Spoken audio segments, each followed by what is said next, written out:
Hello. Welcome back to the education track. It is my absolute pleasure to introduce Edwin talking about capturing capturing flags with microbits. I have known Edwin Griffin for about a decade, and he became my hero about a decade ago when you unwaveringly went above and beyond in the cause of supporting students and helping volunteers, communities. I noticed that you do have a bit of an honor guard at the back there, like a row of students. I'm not sure whether they're waiting to judge or here to support. Will judge. They've qualified judge. Edwin's been teaching for a decade more. Every year I am absolutely blown away by the quality of the students that I hear about. Just mind-blowing things that if another teacher came and said, hey, I think I want to do blah, machine learning and this and that, I'd be like, great, have fun with that.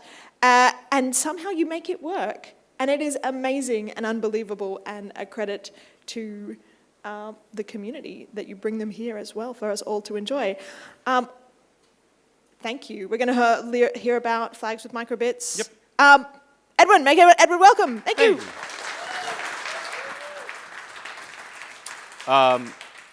Hello. Speaking. Hello. Who am I? Nikki just gave me a wonderful introduction, but that is my name. My name is Edwin Griffin. I am a digital technologies teacher. I primarily operate in the 9 to 12 range. I currently work at the Bergman Anglican School in the ACT, and I have poor impulse control. This is going to come up several times. This is a photo of me. I'm the one in the red circle, which is hopefully obvious at this point. That photo is a decade old, almost. It's from a previous PyCon, actually, which is pretty cool. I have lost a lot of hair since then. But anyway, why am I here? I used microbits to make a dodgy capture the flag competition. I have brought with me what I like to refer to as my exam box. It's a jumbled mess of about 7 microbits. But within this box, plus some cloud storage, there is sufficient supplies to run a cybersecurity exam using a surprisingly small volume of equipment. So I did this thing. It went significantly better than I ever expected it to go, and I thought this would make an interesting story, and someone at PyCon agreed that it would also make an interesting story. So I'd come and talk. Also, if anybody wants to talk about the box or just wants access to all of the code that I used to make this exam, plus the actual exam itself, please talk to me. Anyway, before we get to that, I figured I'd do some little overviews on exactly what's going on here and answer some questions like, what is a microbit and why do we care about this thing? How do we use the microbits? Do we use software? Why is the F&T a different font? That is a very good question. I don't know how that happened. And then, does this entire thing work on Chromebooks? Which a large number of teachers repeatedly asked me, can we do this on Chromebooks? And it turns out, yes, you can do the entire thing on Chromebooks. All you need is browser access. So, what is a microbit? Microbits are a wonderful piece of tech. They are an embedded system, much similar to an Arduino. They are cheap, they have a bunch of components baked in, and they work entirely with Python. This is wonderful, and the part that I really, really love is this thing here, where it says radio antenna. I make extensive use of that. So how do we use these things? I use this wonderful piece of software called Code with Mu. You might notice at the top there's a giant red banner that says Mu is no longer maintained and the project has been archived here. I discovered this 2 days ago when I put these slides together. As of the start of the year, it was fine. As of right now, it still works and still does the job it needs to do. I am now searching for a different piece of software, but fortunately, it also works completely in the browser. If you go to python.microbit.org, you will get a Python browser-based editor. You can write code in the middle. There is suggestion code on the side, which is super useful for helping students learn how to program in the first place. You have a simulator on the right-hand side, and a really, really critical button that I love, which is the show serial button, which is, again, how I power most of this thing. So there's also a send to microbit button. So if you've got a microbit plugged into your computer, you can upload code directly, and then you can observe the serial on that microbit that's running over your USB port in real time. And you can use this to allow communication, which, again, what I use extensively here. So we're going to start in 2023. Most of this takes place in 2023. So we're going to pretend right now that it's 2023. At this point, I've been teaching 9-10 for 2 years. I get told at the start of the year that, hey, the V9 curriculum is a thing. I should be using the V9 curriculum to teach. I decide, yes, sure, let's do that. I go to look at the V9 curriculum, and I get this. Achievement standards, students explain how digital systems manage, control, and secure access to data, and model cybersecurity threats and explore a vulnerability. And I thought, cool. I don't know that. So, I love cryptography. Cryptography is a beautiful merging of math and language. It is a wonderful area, and it just makes my brain happy. Happy, yes. I don't know much else about cybersecurity. This is a bit of a problem when I've got to teach cybersecurity. I wasn't exactly sure how to get help around this stuff. Fortunately, I live in Canberra, and here we have lots of different kinds of local competitions. Also, the internet exists, which is nice. And there's a bunch of online comps too that my students found and were able to make use of. So, I found about these things called capture the flags. These people helped me out a great deal. The PyCon plus programming competition, originally Perth and Canberra, hence the name PyCon, but that eventually became pretty much in every capital city in the country. They run an incredible 2-day comp, and 1 day is purely learning. Was a fantastic way for me to learn a bunch of stuff about this, but also my students to attend and learn a bunch of stuff about it as well. We did the Lockheed Martin CyberQuest competition. Back in 2023, Cyber Taipan was still a thing. I believe it's rebranded significantly since then.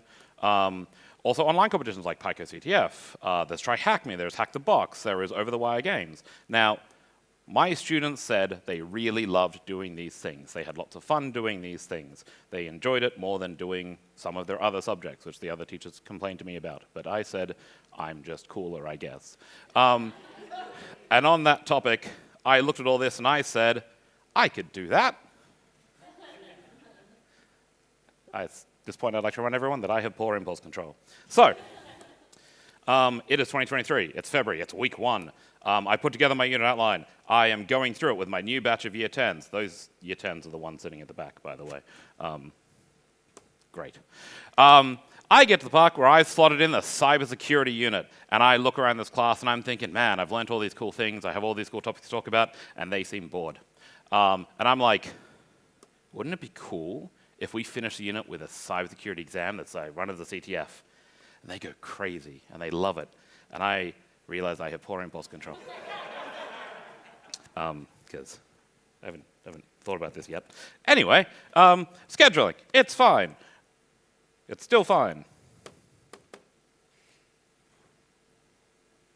It's still fine. It, in fact, might not be fine. Let's go. Yay! It's still fine. It's February. Yeah, cybersecurity, I've scheduled for week 2, term 2. I don't have to worry about that. I got 3 months to prepare. I blink. It's term 2. Oops. I haven't started yet. And I remind myself I have poor impulse control. So, we need to come up with a plan. So, 1.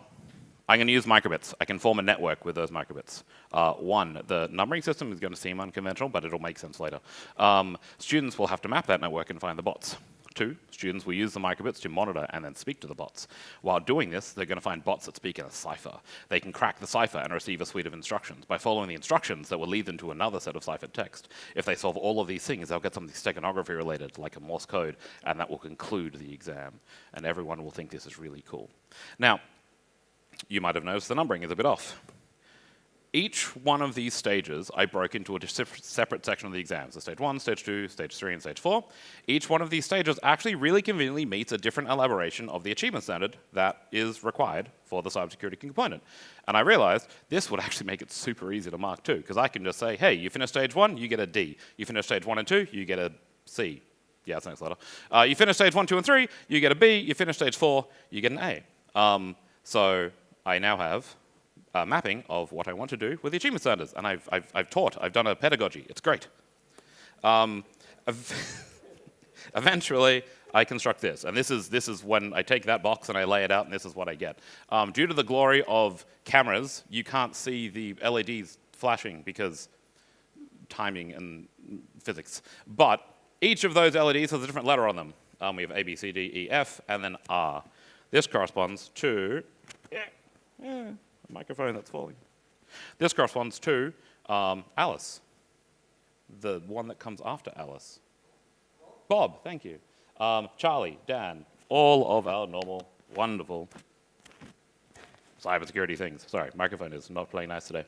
And so I put together a suite of code that I can then shove onto each individual microbit, and they can all start chatting with each other.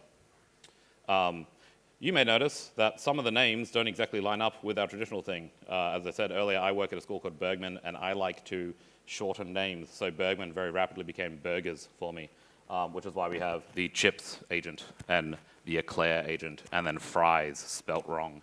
Or just mispronounced, I don't know. Anyway, I am then faced with the problem of how do I actually get all of these students to learn this information?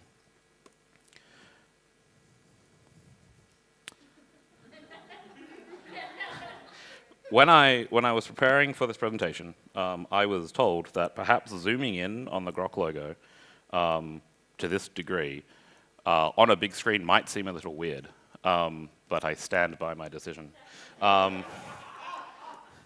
Grok Academy has 2 courses that simplify things immensely here. We have the cryptography Python course and the network security course. These 2 courses are super useful. They cover data representation, single key ciphers, frequency analysis, and a visionaire cipher. Basically everything students need to be able to crack basic ciphers. The network and cybersecurity course covers communicating through networks, addressing in a network, routing packets through networks, and network security. All of this is done on a microbit as well. This was perfect for everything that I needed to do. So, my prep is sorted. I have all the content the students need to do. I bought myself 3 weeks of time. I need to actually write an exam now. Actually, I need to write 2 exams because I was terrified that if I took all of these concepts and shoved the students in an exam, they would panic and freak out and would have no idea what to do. So I had to run a practice exam first, and that was very literally what happened. I have students sitting at the back of this room who will today present on absolutely incredible, intense computer science topics. And on the first run of the practice exam, some of them failed miserably. As it turns out, panic is a thing.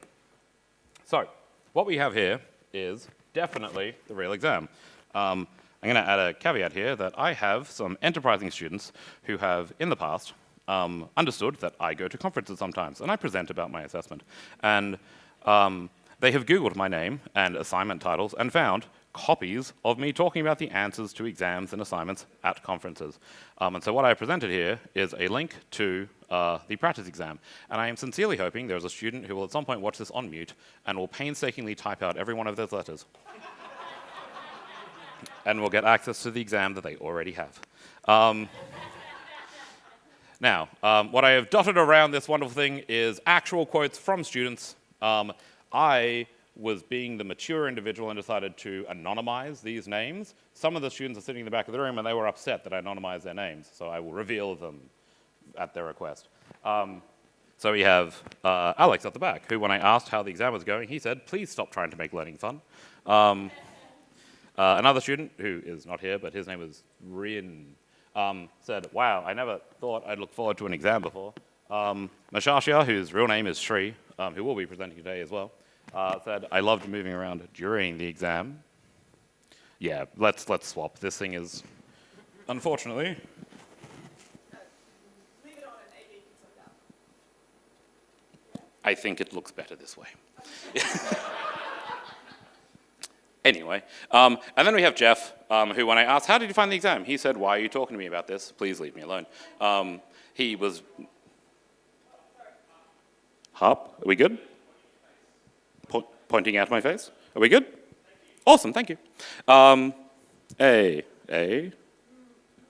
Yay. Awesome. Jeff did not like my class. He left my class soon after this exam. But he's a nice person, so he got a shout out. Anyway, so I mentioned before that I had to break the exam into 4 components, and the first component was part A, which was when we mapped the network. The purpose of this was to orient the students to the network that we were using. Now, the networking course goes through how a router works, and I basically reused the same course on my microbit, so the students were familiar with the experience. I gave them this question, complete the following table. They basically had to build a router table. This served two purposes. One, force them to actually go through the network, and two, force them to write down the information they got from the network, because writing down things is hard. They need to write code that's going to let them navigate through the channels, check for communication on those channels, and record the information they find. So students took a lot of different approaches to this. This was a pretty basic one. This is what everyone sort of starts with, and the idea is you just hard code in the channel number into the microbit, and then if you find a message on that channel, you print it out. If you don't get a message, you go back into the code, you change, you edit it, you reflash it, you run it again. There are 82 channels available on the microbit radio. If you do this for every time and your chat flash takes 10 to 15 seconds, you're looking at 25 minutes of an exam sitting there just re-uploading code. Now, that's a wonderful brute force method and it might eventually work, but boredom is also a problem and you might just get tired and skip channels. So this was not ideal. This was pretty good. I had a student who just slapped onto the buttons, hey, we can rotate through the channels on our buttons. When we get to a channel, print the message out, print any messages out. This method was what most students made use of. This method was really fun. I had a student who very correctly assumed that if a bot is going to be sitting on that channel, they will probably have an ACK of some kind. And so if they push a message out, they don't need to wait for a response, they can just get the response immediately. And so he wrote a for loop, looped through every channel, pushed a message out, scared some of the other students in the class at the time. But he managed to map the network in less than a minute, which was terrifying and cool. So they know the channels, they map the network. It's time to actually read what is being said so that we can learn things. The idea here is to get them comfortable with the idea of reading messages from the bots and then sending messages to the bots and doing the communication part. So I give them this question. What happens when you send a message in the wrong format to those agents? What happens when you send a message in the right format to those agents? I wanted there to be traffic of some kind. I didn't want to have to fake a bunch of conversations or fill it with junk data, so I did this. I was like, hey, ChatGPT, it's 2023, this is a cool new thing. I need a series of messages that are less than 20 characters in length that use terms and phrases that will confuse and annoy 15-year-olds, but it must sound like a real conversation. And then ChatGPT gave me a thumbs up, and I was like, sweet, okay. And I get this, I get message banks.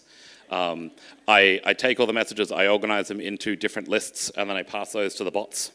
And I get conversations that start looking like this. Alice says, sup, hang, and Dan goes, oh my God, no way.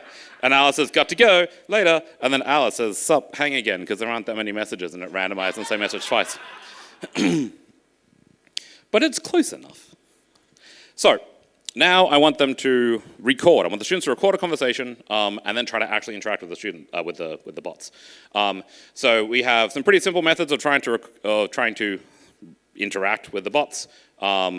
Go to the channel, and then on a button press, hit radio.send, and then you have your source destination payload.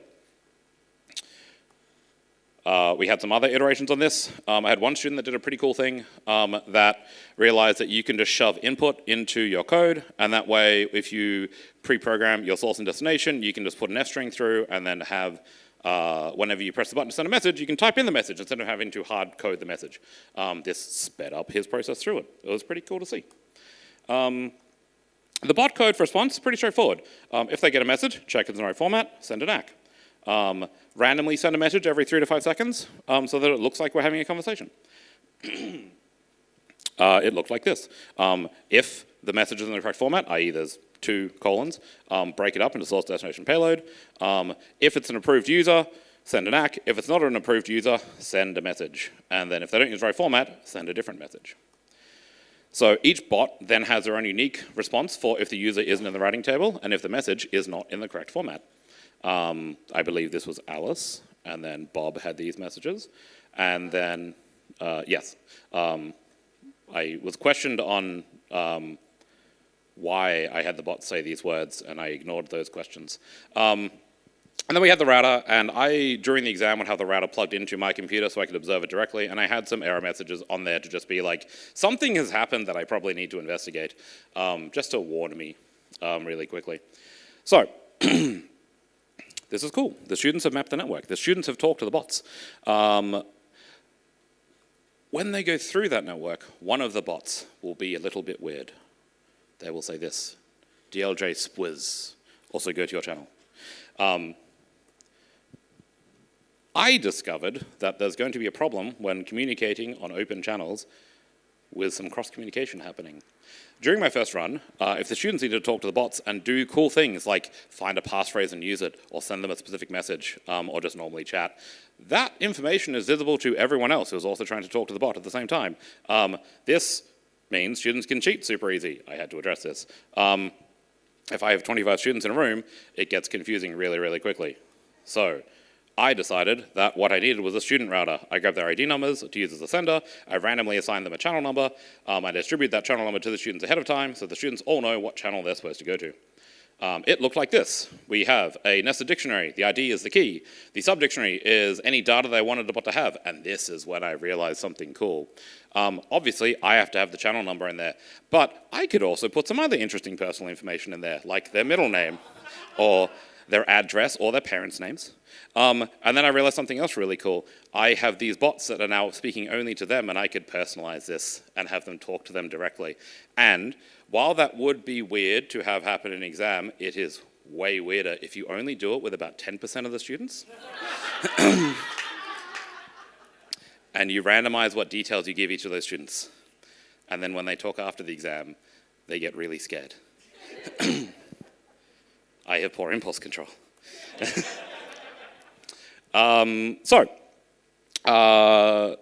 We have this cipher. We have DLJ Squiz. That is a pretty basic rotation cipher. I wanted them to start with something super easy that they could crack. DLJ Squiz translates to say hello. This is what Dan's code basically said. We start with some basic rotation ciphers. We then shift into a different rotation cipher just to get them experience with it. And then we move into frequency analysis, which we have this wonderful sentence that I came up with because I wanted them to be able to do the frequency analysis on a small amount of text and still be able to solve the substitution cipher quickly. So we have the word the is common, as is the word and, but the is the most common word in English, which if you're trying to solve for frequency analysis is great. If you're trying to read it, it's awful. I confused a lot of students with this, and my final version was much better. Speaking of which, the sub-cipher is the last stage of the practice exam. The actual exam is not really that different from the practice exam. I added more bots, added more conversations. The sub-cipher is now an actual conversation instead of a clunky sentence. And the biggest difference is I added a third bot that communicates only using visionaires. The two communicating bots will give instructions on how to talk to the third bot and where to find the key. Visionaires stops being interesting once you have a key. So I thought to make it more interesting, the students would then have to communicate using the visionaires. So they would have to encrypt as well as decrypt. The final line of the instructions is the pass key is on a post-it note under the teacher's desk. Making students get up during the exam to look under the desk was super fun. One of the students mentioned that this was the coolest part of the exam. Having them look under my desk while I was sitting at it was really weird. I very rapidly realized that I will sit at a different desk during this exam. It also gave me a quick visual on how the exam was actually going for a bunch of the students. If I'm seeing students start to get up and move around, I know they're up to the final stage of the exam. Now, I mentioned I had a steganography thing in there, and I did. If the students did everything right, at the very end, the bot wouldn't say anything at all. It would play Morse code. In my head, this was awesome. For that first student who figured this out, it was incredible. They have written code. They have cracked a cipher. And in the complete dead silence of the exam room, they just start hearing the beep, beep, beep of Morse code. They realized they caused that. An action they did triggered that response. They got up, they ran to my desk, and they grabbed the microbit and they started listening to the Morse code and they started translating it. This experience was magic. It was absolutely incredible. For literally everyone else in the room, who was now dealing with Morse code beeping out during their exam, to students who were up to the Morse code part but now had to wait for the entire Morse code to recycle, for students who were doing the Morse code but then had a bit miss and then they had to start again. It was less magic and more an exercise in stressing out because there was a big clock on the wall that's ticking down time and they're standing there going, I actually can't do anything right now, this might be a problem. If students made it to this point, I was pretty much satisfied they'd met the achievement standards. They had done everything I needed to do to be like, you have learned, have the mark. So to translate the Morse code, I actually shifted and had them just work in teams. It was a bit weird to work in teams on an exam, but what I had happen was groups who would then start getting super competitive with the other groups. And they got super excited and super invested, and I had to remind them that we're in an exam and you need to be quieter. Also, maybe don't shout the answer when you get it. That's a bit problematic for an exam. My favorite solution was a student who recorded the entire Morse code segment on her phone and then had the phone play it back, and the phone had that uppy, downy, sound wavy thing. And she could just read where were the long bits and the short bits, and could just read the Morse code off. That was an awesome solution I'd never considered. And my final takeaways from this whole thing was it was enormously fun. I had significantly more fun doing this than I ever thought I would. The students loved doing the exam, which I thought was weird, but turns out it went really well. And including a physical component in the exam had significantly greater benefits than I thought. It made the entire thing feel a lot more dynamic and just a lot more enjoyable, I think. And that's it. If you would like to look at this exam or would like some form of explanation of the code or how any of it works, please find me, please talk to me, please email me. I love sharing all my stuff. Thank you for coming to my talk.